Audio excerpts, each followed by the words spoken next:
దీర్ఘకాల వ్యాధులకు 20 ఏళ్ల అనుభవం ఉన్న అత్యుత్తమ హోమియోపతి వైద్యం మాస్టర్ హోమియోపతి. ఈ ప్రపంచంలో తల్లిని మించిన యోధురాలు ఎవరూ లేరు.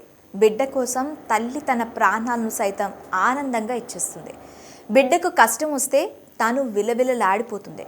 ఓ పూట తిన్నా తినకపోయినా బిడ్డల కడుపు నింపడానికి చూస్తుంది. రాజ్యాన్ని పాలించే రాణి అయినా దేశానికి ప్రధాని అయినా బిడ్డల విషయంలో తల్లి ప్రాధాన్యతలు మారిపోతాయి. తల్లి ప్రేమకు అద్దం పట్టే సంఘటన ఒకటి తాజాగా చోటు చేసుకుంది. ఓ మహిళా మేయర్ నెలల చంటి బిడ్డతో ఆఫీస్కి వెళ్ళింది. చంటి బిడ్డను ఒడిలో పెట్టుకొని ఆఫీస్ పనులు చేసింది.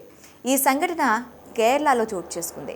కేరళలోని తిరువనంతపురానికి చెందిన ఆర్య రాజేంద్రన్ తిరువనంతపురం మేయర్గా ఎన్నికైన సంగతి తెలిసిందే. చిన్న వయసులోనే మేయర్గా ఎన్నికై ఆర్య రాజేంద్రన్ రికార్డు సృష్టించారు. మేయర్గా ఆమె బాధ్యతలు చేపట్టే నాటికి ఆమె వయసు కేవలం 21 సంవత్సరాలు మాత్రమే.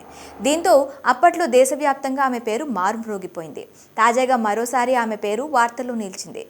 ఆమె నెలల చంటి బిడ్డతో ఆఫీస్కి వెళ్లారు. ఒడిలో చంటి బిడ్డను పెట్టుకొని ఆఫీస్ పనులు చేశారు. ప్రస్తుతం ఇందుకు సంబంధించిన ఫోటోలు సోషల్ మీడియాలో వైరల్గా మారాయి. ఈ ఫోటోలు చూస్తున్న నెటిజన్లు ఆర్య రాజేంద్రన్ను పొగడ్తలతో ముంచెత్తుతున్నారు.